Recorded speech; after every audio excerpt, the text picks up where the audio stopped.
I want to introduce myself by telling you who I am and do a little bio, because you'll see how it's all related when I get to the main topic. But I don't know how to work that stuff.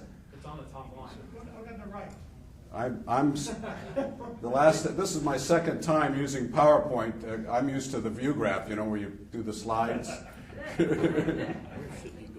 there, top right. Top line. There it is, AMI. There's only one on it. There we go. Ask me.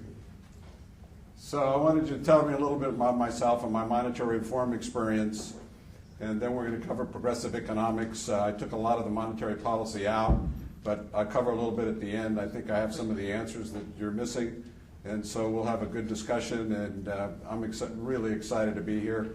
And I've done 1,000 public speaking events and live radio and TV, and I have to work this. Which button do I put? Okay, I think I got it. This one here? This is forward. Okay. So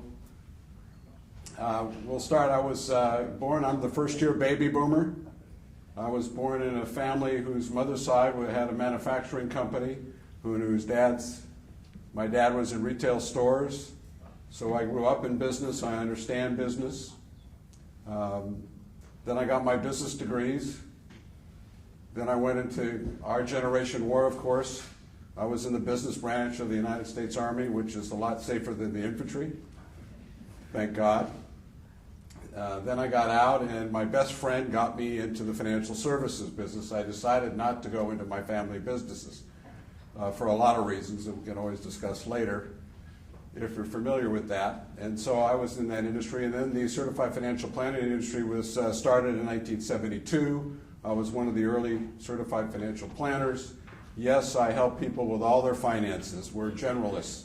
I help, you name them, we help it with taxes, investments, insurance, wills, trusts, budgeting, buying cars. We help them as much as we can, and that has been my career. And I have a practice in a couple other companies in that industry. So you can ask me questions later on anything financial, and hopefully I'll have the answer.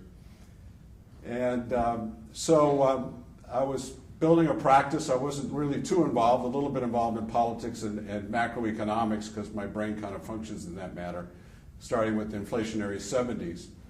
And then I happened to do some financial work and some financial things in Japan, okay?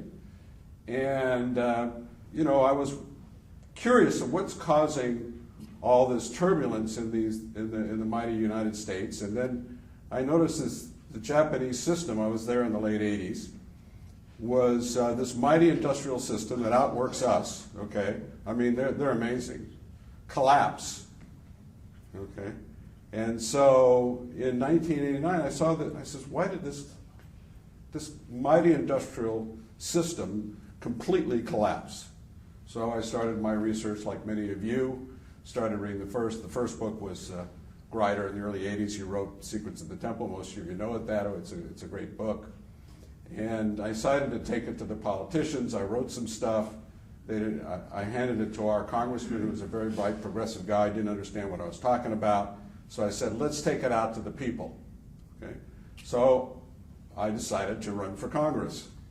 And I must have done 3, 4 dozen, 5 dozen personal discussions in 1996, mainly in the primary. And nobody, and I mean nobody, knew what I was talking about. Okay. So I decided after the race to write a book and start the promotion of my, so I wrote my book a little bit before Stevens, came out in 1999. I didn't do it to sell books, I do it to start the debate. My goal was to start the debate and the discussion and to start banging on politicians. And you can see how successful I've been over the last 15 years. It's been difficult. Okay? So I've decided, it says, well, I want to write a next book, and I want to come in the back door a little bit on monetary reform, which of course is the most important. So when I talk about the other areas, we know that monetary reform is the most important thing. So instead of writing another book, I wrote a website and started developing, because I figured I could get more people to read it. And I mailed my book to everybody. I mean, all the congressmen, handed it to them. So I decided to write my website. and come into the back door in a more general microeconomic philosophy called progressive economics. And as a side note, I've given the American Monetary Act plus some other things to our speaker, Nancy Pelosi. I've given it to Senator Boxer. I've been trying to educate a congressman who I ran against for 15 years, and he's a smart guy. He's a CPA. He's an attorney from Harvard. He's really a knowledgeable guy. He's kind of an egghead, and I can't get him to understand it. And that's probably my failure in communication, which I'll discuss later, how to communicate a little bit. And so that was and that brings us to today, because when I read Stephen's book 3 years ago, it was almost a similar story to me, except he took the time to retire and took the time to research and do all that. My wife would have shot me if I'd have done that. So I don't give it out, but my book's here. It's summarized on the website, right above.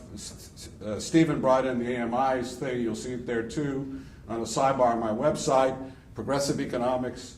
If you want to read on creating a quality economy, if you want to read the opening, it takes 15 minutes. One of my headlines is a 15-minute read, because I know that nobody reads. So if I can get people to read. So I've had about, in the year or so, I've had about, not hits, I've had about 20,000 people read my website without major marketing. So that's pretty good. We haven't even started yet. So I'm pretty excited about that. So let's, and I want your feedback. Okay, so please afterwards come talk to me, add things, email me things. I have my business card, which is a different email. And very few people, though, even though I have a lot of visits, blog or ask me questions. Very few. Okay? The same response I got by mailing my book to all the congressmen, all the economists. I had one feedback. Interesting. So I developed progressive economics, the answer to the failures of socialism and laissez-faire libertarian economics. Too bad the libertarian isn't here. I think libertarians do a disservice to this country by saying no government instead of the right government. And we'll go into that. I think the discipline of economics is, as you all know, macroeconomics has got a long way to go. It's probably the wrong title. I like the word humanomics as a title for the discipline. It was coined about 30 some odd years ago by Eugene Lebel. He was a Soviet, he was a Czech, but he was a Soviet economist in the Soviet Union. And he was a very loyal socialist, and they threw him in jail. And he couldn't figure out why he was there for 7 years, so he knew there was something wrong with that system. And so he came back here and wrote some books. I don't even know if he's still alive. He was at Syracuse University. I am only going to defend. I'm the opposite of the prior speaker, which is great. She comes into social. I'm only economics.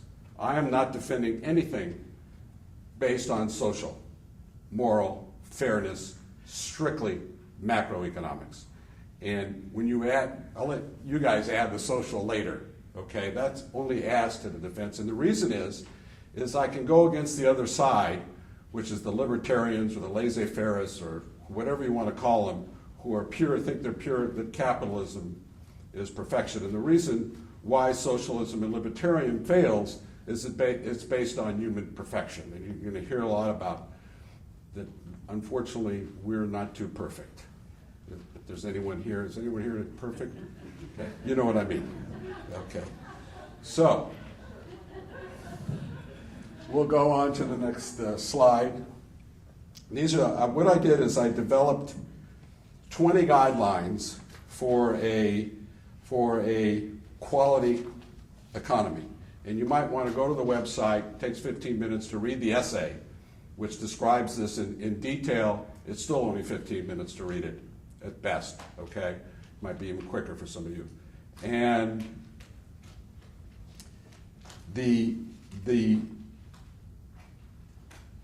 opening paragraph after the introduction kind of explains it. I didn't want to put it on the screen because it's over. You're going to find my graphics the simplest you've ever seen, because I'm not very complicated. Capitalism is a wonderful, freedom-oriented, and wealth-building system. It is the best economic system on the earth, but it is not perfect. we're going to talk about the imperfections. First imperfection, and it's described better on the web, obviously, is inadequate recirculation. And I have two aspects of that, business aspect and personal aspect or individual aspect. In the business world, the Republicans developed antitrust to break up the natural concentration of wealth in the business community. And then FDR instituted Keynesian, which is, they call it redistribution. It's a terrible word, redistribution of income. It's terrible. Best is recirculation. I'm going to tell you why as a businessman, in theory, I have a lot of businesses, is because when you give the money back down to capitalists, the people that are making a lot of money, give it back down to the bottom and up, and their workers and everything, they are better customers. You're going to see a lot of that, and I make more money, and I want to make a lot of money. The system eventually will collapse on itself. This system we have of slavery, basically wage slavery, doesn't work. It was succeeding for a while because people borrowed money on their credit cards and their money. That is over. It doesn't work, okay? All our jobs left for China at $191 an hour. They are lousy customers. They can't buy anything. So you're going to see that the number one flaw was, this is not in any order, inadequate recirculation. We'll talk about failure to create a quality customer, lack of long-term planning, and then the monetary one I've classified as under-diversified monetary system, which I'll cover a little bit last. I'm not going to say too much, a little bit, on how to deliver the monetary, this money that we're talking about. And that's how I labeled it. So we'll go to the first one. The second one, economies need checks and balances for successful operations just like the government. I'm not going to go into too many of them. If you write down questions if you want, we can do it at different panels. I'll cover some key ones. Government policies need to encourage and not hinder business formations, operations, incentives, initiatives, innovation, productivity, investment, competition, big one, research and development. So in progressive economics, I enhance business, I enhance capitalism. 4, government needs to ensure a level playing field in the business environment to ensure competition. Did I change? Didn't change. I pushed the button, though. Did it change? Okay. Government needs to ensure, this is very important because what we've got now, as somebody's already mentioned, is fascism, which means the concentration in a few firms. Could you imagine the size of Microsoft if we didn't even have the threat of antitrust? Okay. And competition keeps people honest. Okay. Big corporations consolidating, and we use the word corporations a lot. It's really big corporations. It's really, and I'll get into that because I'm a corporation. I'm a little nothing. Okay. Government needs to ensure private property rights are always protected, with also protecting human rights and community interests, the rule of law. We have to have a balance there, and it goes, and you lawyers in the field, you know that balance, it goes this way and then that way, and we have to make sure that both sides are protected. Probably a little bit more property rights now, or maybe we want a little more human rights. 6, government should not overregulate the good, but look more for the bad. I mean, the fraud is really not other than made up. The fraud in our business is really from the fringe areas, okay? And the government spends time, whether I sign my letters right, rather than allocating assets looking for the bad, the Ponzi schemes, the fraud people, okay? So this is an area of regulation that's going to be very important. Encourage ownership and financial education for all. Boy, we talk about uneducated. Nobody's educated in personal finance. And the College of Financial Planning, where I got my CFP, and then I also taught at, has a beautiful one-semester high school course that teach people basics on personal financial planning. And we have to encourage ownership, because I'm not sure we can get enough for retirement from our wages. So we have to encourage ownership through ESOPs, profit-sharing plans, share purchase plans. And the worker also has to be an owner, I think. That's my philosophy. Number 8, the question is not more or less government involvement in the economy, but the right government involvement in the economy, okay? The problem with libertarians and the right, they're always saying no. I says, don't say no, give me the right alternatives, because we have to. We know laissez-faire doesn't work. Beware of economic statistics and formulas, okay? I learned something new when I come to these things, and this is another one about the shadow things. This is you got to be aware, and somebody mentioned the last, that it's not very human. These statistics aren't very human. I really don't like GNP, but there's only one statistic. I'll get in, there's only one statistic we got to worry about. Only one. Sorry, professors, only one. The other ones you can study, and it's nice, but only one. We'll talk about that. This is a biggie. Promote competition by limiting and or regulating monopolies and oligopolies and monopolies. Did I say it right? Monopsonies. Okay, I just learned that's another term I just learned. Okay, because the natural course of business is to gain control of the market. It doesn't work. Eventually they'll own it, like AT&T. The market becomes uninnovative. They become powerful, and then it collapses because they can't do it. General Motors, for example. You saw what they were making 30, 40 years ago until the Japanese start competing. Competition really helps. And the president has the power to do this now. In other words, I expect him in his second term to break up the banks. He can go into they have too much market share. He can break up the Bank of America again and spread out Merrill Lynch and a division of commercial banking and investment banking, which is a very important discipline. Most of you know this. He can go in and break up those banks now. And it also happens in the side effects in media. Okay, the concentration of power on media. He can break up those corporations because they have too much market share.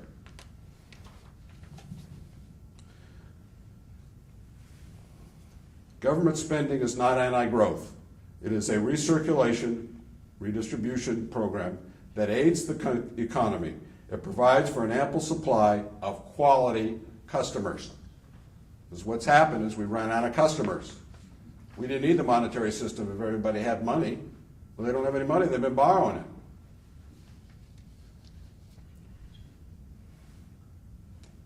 Taxation, I put a little more on taxation, but there's a lot of websites on taxation, and this is basics. Taxation should not be based on how much one pays, but how much one has left over to raise a family, be a quality customer, and save for retirement. Progressive income and estate taxation are the fairest taxes, as they are based more on the ability to pay. I do not like VAT taxes, I do not like sales taxes, I do not like property taxes. They interfere with commerce, and they're not necessarily based on the ability to pay. Of course, I'm more in favor of monetary spending, but we'll get into that. 13, we need to compete on a global basis by protecting the wages of our customers, not the industry, the wages of our customers, and encouraging other countries to do the same. This is accomplished by a change in our current tariff charges. You know, I didn't say increase tariffs, it's change. And by encouraging minimum wage laws and the formation of labor unions. We have to create a quality customer minimum wage. I didn't say consumer, that's an economic term. Customer or client minimum wage. Okay, that's very important, okay? And we're not doing it. And so when everybody leaves for China, we have somebody here from China, and the average manufacturing wage is $191, where the average here is probably $20 an hour, the system doesn't work. The system didn't work for GM when they have the so-called free states, where they could go in and have maybe 30, 40% reduction in customers' wages and fringe benefits. Okay, it doesn't work. You can't exist. And we'll talk a little bit more about it. Very important point. Reduce competition based on minimizing wages and it reduces the number of quality customers. Okay. Micro versus macro. Okay. If I'm a businessman, okay, and I consider myself a benevolent one because I pay for medical and I have good salary, I really don't want to overpay my employees, right? Okay. But do I want a lot of customers coming in my door? You betcha. Okay. So we have a natural conflict for a businessman that doesn't want to pay wages versus having a well-paid workforce who wants to be my customer. A natural conflict. And I see the solution, as I mentioned before, is probably a quality customer minimum wage, labor unions, etc.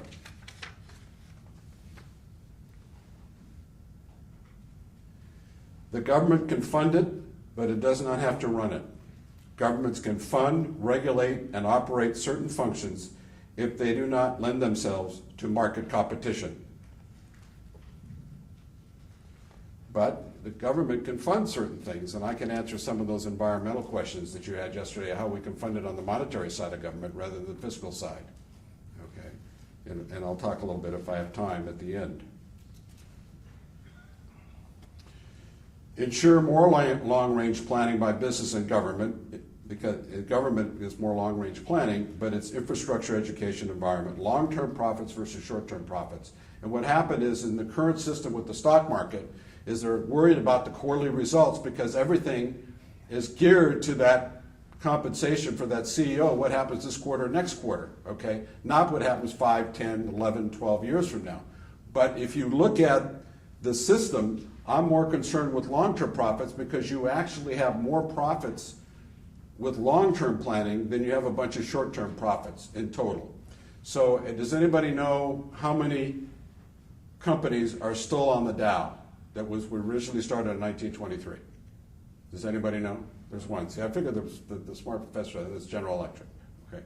How many companies are still on the Standard & Poor's for when it started about 100 years ago? Out of the 500, S&P 500, how many are left?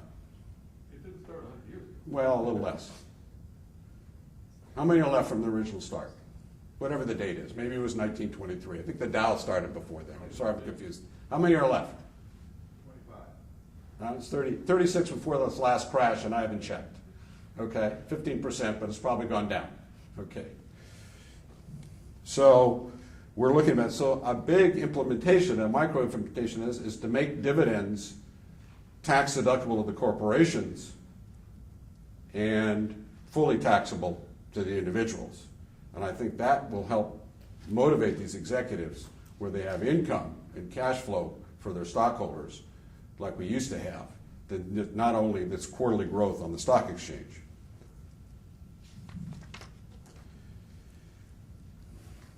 We're going to go through, this is monetary stuff. Balance the fiscal budget except for severe recessions or war, assuming an adequate monetary system. This is where I get people, okay?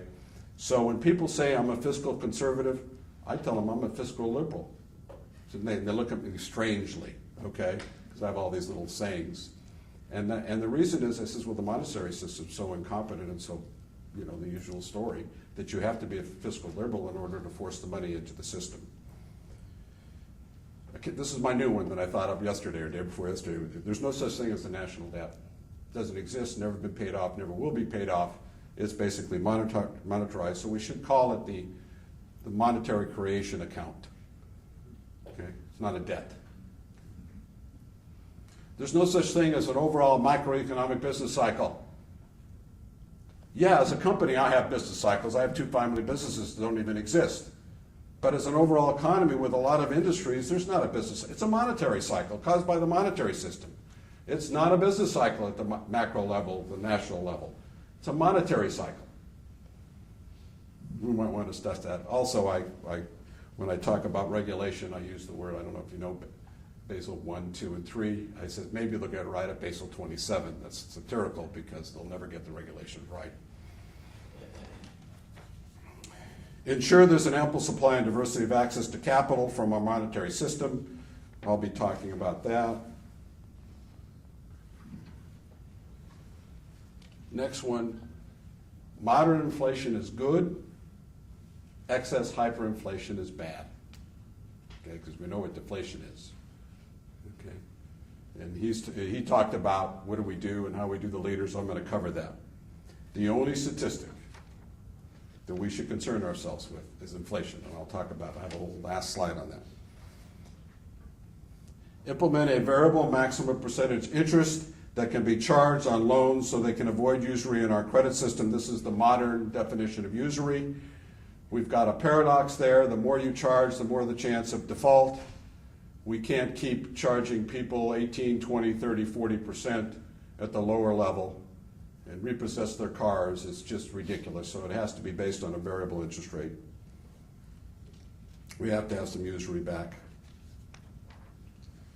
Okay, now the next one is how can we help implement monetary reform? And then I'll have my last slide and we'll have questions. We need better marketing communications, which everybody's talked about, and I assume being kind of marketing oriented, knowledgeable in the marketing world a little bit, in marketing and tangibles, I assume it's our fault that we have not communicated it properly, so we have to continue to work.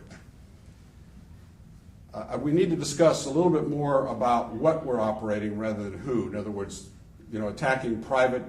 We got to talk about the system a little bit more than who's running the system. We need to be more political active. Maybe we need PACs. Maybe we need to get together and develop a separate PAC. So money talks. Unfortunately, money talks in the political world. Maybe we need to do some PACs things. In the communication end, maybe we should get together, and I'm not the greatest writer in the world, but maybe we should get together, 2 of us or 3 of us on the AMI team and go to the main economic blogs so we can counter some of this nonsense. Okay, that would be one idea that we could do and be united. We need more unity, and we can do that on the internet. And if somebody has a little bit different philosophy, we can still keep them in the fold, because the more the better. They still believe this is nonsense, the monetary system. We need to attain the backing of the senator. Maybe Bernie Sanders would be the alternative. They're extremely powerful. You saw during the health care legislation how powerful they are, because one senator can hold up the Senate. And if he starts holding up the Senate because of monetary reform, they'll start taking notice, start the debate. That's all I've tried to do is start the debate. I've failed. Okay. Answering the main objection of monetary reform. Perceived or non-perceived? It doesn't matter, because perception is what is the saying? Perception is very important. And these are my comments on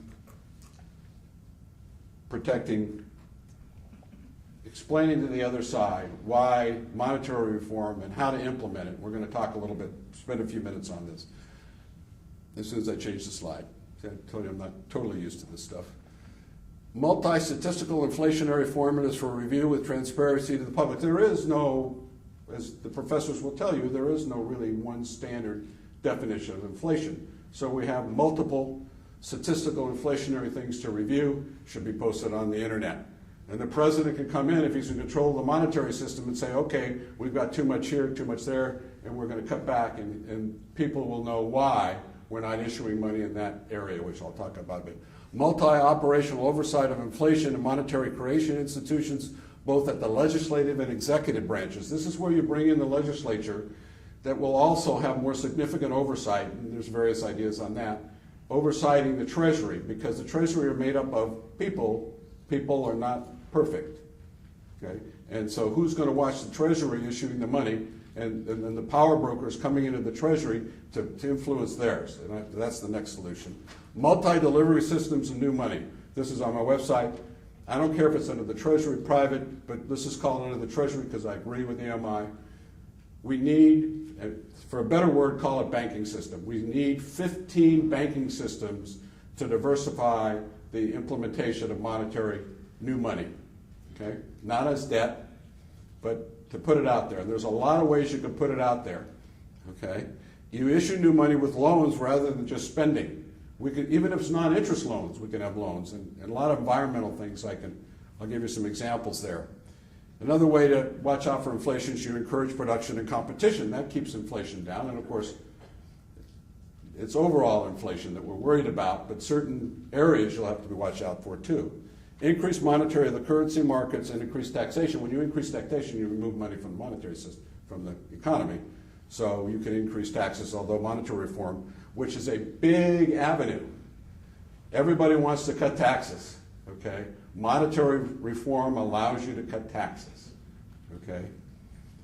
Before I read this little thing on the internet I got, maybe most of you read it, I'm going to answer a couple of the environmental progressions if I can find it.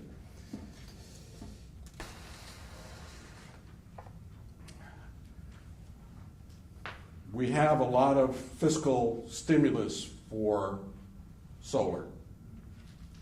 Okay? No monetary stimulus. So when I fly into Portland, my kids live in Eugene, so I go to Oregon and I'm flying in and no sun, of course. And all the industrial buildings have solar as I look down. Okay? When I fly back to LA, the sunniest place in the country, even I think more than Florida, okay? There is no solar on top of those buildings. None. Zero, zippo, okay? And when you hit out in East LA where we don't have the marine layer, you see these massive industrial empty ceilings. I says, well, why is that? Well, because the fiscal or tax credit stimulus, you still have to pull money out of your pocket to pay for it, and they're not going to do it. But if we have under the Treasury an environmental bank that says, okay, I'm going to issue a 20-year or 30-year, whatever the length of the equipment lasts, I'm going to issue a 1 or 2% loan to implement solar on your roof. We'll start with the industrial buildings. Okay? The payment back to the bank, which is really private, okay, or it really could be public or private, I'll talk about that in a minute, is much less than their electricity bill. Businessmen will line up to implement solar. Okay? Line up. Because then on top of being a bill this less, they'll sell the extra power back to the water department, the DWP, Water and Power, and make money. There'll be a line. What's the negative? The solar man, if we shove money down there, the solar manufacturers will double their price. And so we have to solve the inflationary, which is the main thing, because they'll start gouging because there's not enough manufacturing. So we have to make sure it's done on a gradual basis or some regulation. Okay. San Joaquin Valley is turning into a desert. California is the agricultural wonder of the world, except we have no water. Okay. It's becoming a desert. We have very little drip irrigation. The deserts of Israel, all drip. The entire deserts are drip. Okay, they've been drip for decades. Drip is low tech, low cost. Why aren't they implementing it? Takes capital, environmental loan, 1 or 2%, 30 years. Payment is lower than the water costs. People will rush in to implement these systems. And there's just general examples. I'm not getting down to the super details. So that answers some of the environmental questions. Then I'll read this and I'll open up our comment dome on time, okay? I talk fast. Actually, my friends emailed me this. I thought it was really cute. I don't know if you saw it in it. And it's how the monetary system works. It is a slow day in the small Arizona town. Streets are deserted. Times are tough. Everybody is in debt. And everybody is living on credit. A tourist visiting the area drives through town, stops at the motel, and lays a $100 bill on the desk, saying he wants to inspect the rooms upstairs to pick one for the night.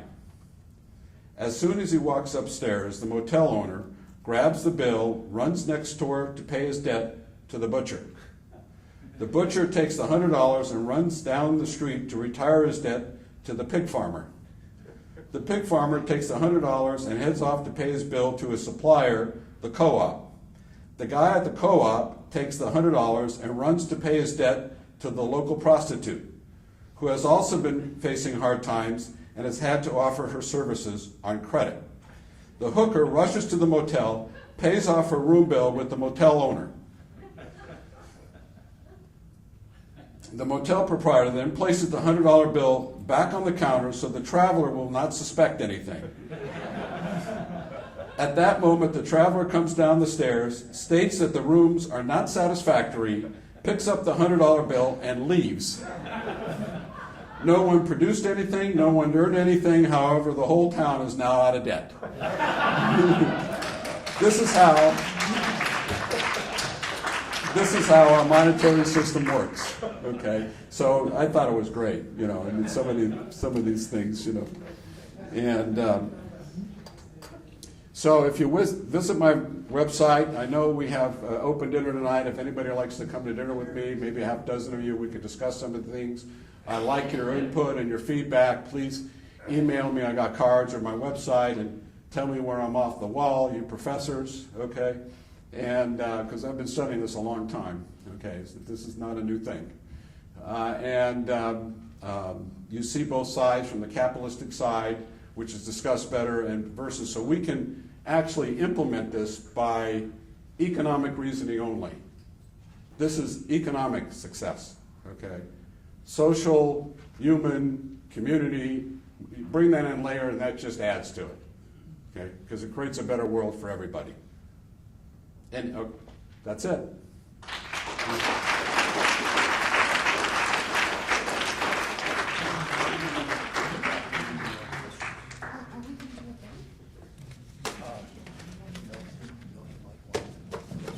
Do we have any questions?